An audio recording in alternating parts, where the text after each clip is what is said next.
Assalamualaikum warahmatullahi wabarakatuh. Berjumpa kembali di kanal YouTube Sutarno Azaria Adventure.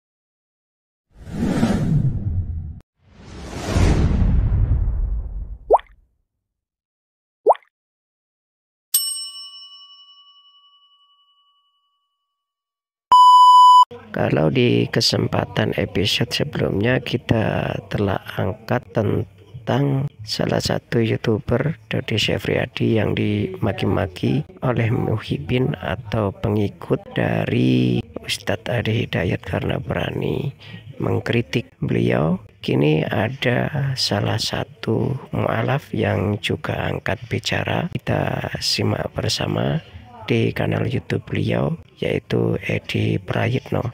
Barakallahu fikum. Wassalamualaikum warahmatullahi wabarakatuh. Assalamualaikum warahmatullahi wabarakatuh.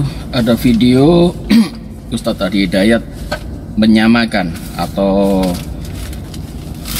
bisa diartikan membenarkan saat ada orang Kristen, ketika ada seorang Kristen yang membaca Injil Yohanes pasal 3 ayat 16 dan Ustadz Adi Hidayat menjawab dengan surat Maryam ayat 31. Kenapa Ustadz Adi Hidayat melompat langsung ke 31? Harusnya Ustadz Adi Hidayat menjawabnya itu dengan ayat 30 dulu, Maryam ayat 30.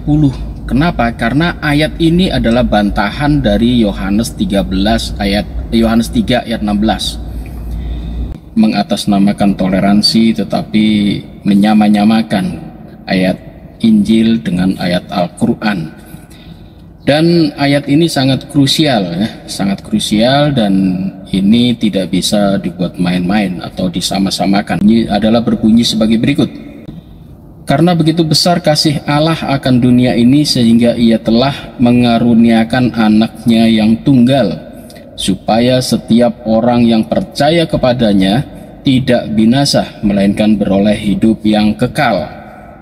Ini diucapkan oleh seorang wanita Kristen. Surat Maryam ayat 30 yang berbunyi sebagai berikut: berkatalah Isa, sesungguhnya aku ini hamba Allah, Dia memberiku Alkitab atau Injil, dan Dia menjadikan aku seorang nabi.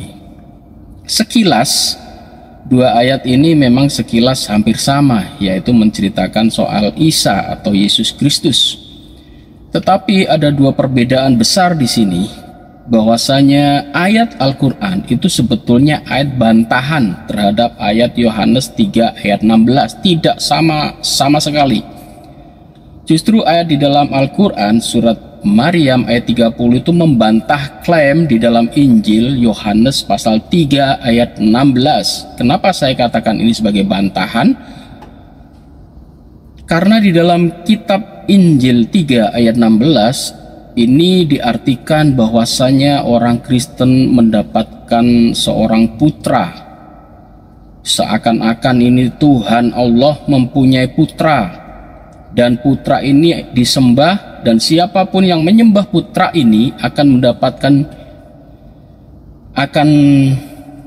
tidak binasa melainkan hidup yang kekal atau mendapatkan sorga.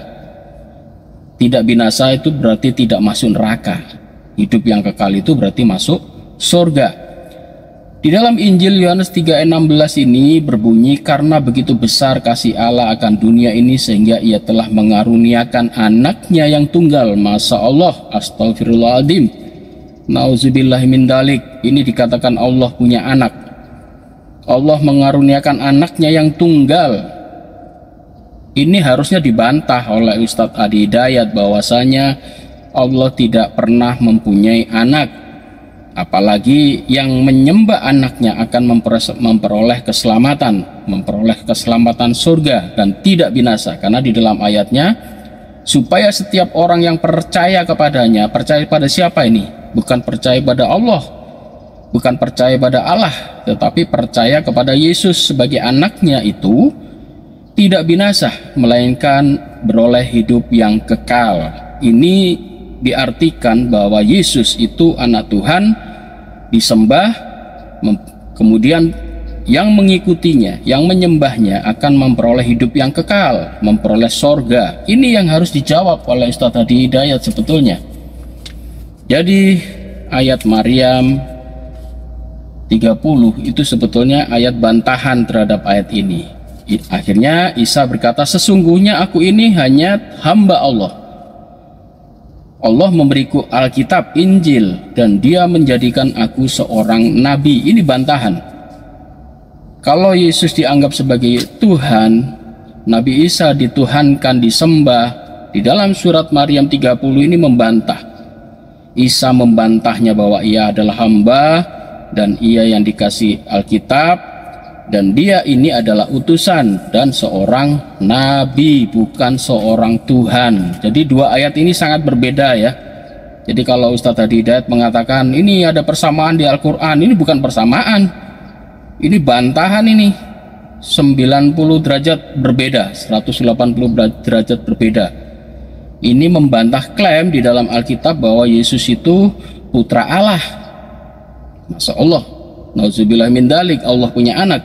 Al-Quran tidak memperbolehkan Allah mempunyai anak. Ya, jadi Ustadz Hadi Hidayat mengatakan bahwa ini sebuah kesamaan. Bukan kesamaan, ini sebuah bantahan. Ayat Maryam itu membantah Injil, di mana Injil di atas yang dibacakan oleh seorang wanita, akhirnya dikasih uang 1 juta itu oleh Ustadz Hadi Hidayat, dan mengatasnamakan inilah keberagaman. Saya ingin tegaskan, dari Umri kita ingin memberikan inspirasi toleransi beragama yang tinggi, bahwa perbedaan keyakinan itu tidak menghalangi kita untuk semangat belajar, membangun hubungan baik, dan bekerja sama untuk mensukseskan kampus kita, demi negeri kita, dan demi kesatuan negara Republik Indonesia yang kita cintai. Inilah persatuan, dan lain-lain itu beda ya. Kalau soal hubungan persaudaraan, hubungan kemanusiaan, teologi itu beda. Soal hubungan kemasyarakatan itu beda dengan soal agama, tidak bisa dicampur adukan. Dan hanya karena di dalam Al-Quran ada menyebut Isa, Yesus, kemudian dikatakan oh itu sama ayat di dalam Yohanes 3:16 dengan surat Maryam 3, supaya video yang beredar tidak malah membuat muslim menjadi bingung bahwasanya ada ayat Injil yang sama dengan Al-Quran. Padahal di situ adalah seruannya adalah Allah punya anak, anaknya disembah, dan yang menyembah dia memperoleh hidup yang kekal. Wah, konyol. Ya, semoga Anda paham.